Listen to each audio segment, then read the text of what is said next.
Assalamualaikum warahmatullahi wabarakatuh. Perkenalkan, nama saya Muhammad Saiful Fatani Ma'ruf, Prodi PAI semester 3 Fakultas Agama Islam, NIM 11284. Saya di sini akan menjawab UTS mata kuliah media pembelajaran PAI. Untuk soal yang pertama ialah jawabannya, media pembelajaran adalah segala sesuatu yang dapat digunakan untuk menyampaikan pesan atau informasi dalam proses belajar mengajar sehingga dapat merangsang perhatian dan minat siswa untuk belajar. Jadi media pembelajaran adalah suatu alat atau suatu apapun yang digunakan untuk menghubungkan materi yang disampaikan oleh pendidik kepada peserta didik atau sebagai perantara dari penyampaian materi tersebut. Berdasarkan definisi atau pendapat para ahli, dapat disimpulkan bahwa media pembelajaran adalah alat yang digunakan dalam proses pembelajaran untuk menyampaikan pesan, ide, atau gagasan berupa bahan ajar kepada siswa oleh guru. Untuk soal yang pertama, jawabannya seperti itu tadi. Yang soal kedua, karena dengan adanya media pembelajaran dapat mempermudah proses pembelajaran dan juga lebih efektif dalam pelaksanaannya. Dan dengan media pula, seorang murid bisa lebih cepat memahami materi karena dengan adanya media, pembukaan materi akan lebih terkesan nyata, tidak hanya sekedar bayang-bayang semata dalam pikiran seorang peserta didik tersebut. Jadi gunanya media itu seperti itu untuk mendapat keefektifan belajar itu lebih baik dan lebih mempercepat dalam pemahaman seorang peserta didik, seperti itu. Untuk soal yang ketiga, tentang penggolongan jenis-jenis dari media sendiri. Yang pertama, yang penggolongan jenis media yang dilihat dari sifatnya. Satu, media auditif, yaitu media yang hanya dapat didengar saja.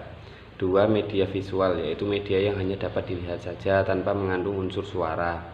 Yang termasuk ke dalam media ini adalah film slide, foto, transparansi, lukisan, gambar, dan berbagai bentuk bahan yang dicetak seperti media grafis dan lain sebagainya. Yang ketiga yakni media audiovisual, yaitu jenis media yang selain mengandung unsur suara juga mengandung unsur gambar yang bisa dilihat. Itu yang dilihat dari sifatnya. Yang kedua dilihat dari kemampuan jangkauannya. Ada dua, yakni yang pertama media yang memiliki daya liput yang luas dan serentak seperti radio dan televisi. Yang kedua, media yang mempunyai daya liput yang terbatas oleh ruang dan waktu seperti film slide, film, dan video. Selanjutnya yang ketiga, yakni dilihat dari pemilihan media dilihat dari cara atau teknik pemakaiannya. Yang pertama, media yang diproyeksikan seperti film slide, film strip, transparansi, dan lain-lain. Jenis media ini membutuhkan alat proyeksi untuk menggunakannya. Yang nomor dua, media yang tidak diproyeksikan. Media ini meliputi radio, gambar, lukisan, dan media bahan cetak lainnya. Tujuan utama dalam penggunaan media di dalam proses pembelajaran ialah agar pesan atau informasi yang dikomunikasikan tersebut dapat diserap semaksimal mungkin oleh para siswa sebagai penerima informasi. Selanjutnya, ini ada soal yang keempat, yaitu bagaimana cara seorang pendidik memilih media pembelajaran beserta prinsip-prinsipnya. Pemilihan media pembelajaran dalam proses belajar mengajar akan memberikan kontribusi pada efektivitas tujuan pembelajaran. Namun, pemilihan media pembelajaran juga perlu mempertimbangkan lagi prinsip-prinsip yang harus diperhatikan. Jadi dalam memilih media pembelajaran pun ada prinsip-prinsip tertentunya. Berikut ini ada beberapa prinsip yang harus diperhatikan saat memilih media pembelajaran. Yang pertama, efektivitas media pembelajaran. Prinsip utama pemilihan media pembelajaran adalah efektivitas media pembelajaran dalam mencapai tujuan dan efektivitas untuk membantu siswa memahami materi pembelajaran yang akan disampaikan. Pendidik atau guru harus mempertimbangkan apakah media pembelajaran yang digunakan sudah efektif jika dibandingkan dengan media yang lain. Pertama. Yang kedua, taraf berpikir siswa. Media pembelajaran juga harus dipilih berdasarkan dengan taraf berpikir siswa, atau bisa dikatakan dengan kemampuan dari siswanya sendiri. Media pembelajaran lebih baik menggunakan benda-benda yang bersifat konkret atau nyata dibandingkan dengan media yang bersifat abstrak. Media pembelajaran anak SD tidak boleh serinci media pembelajarannya anak SMP dan SMA, seperti itu.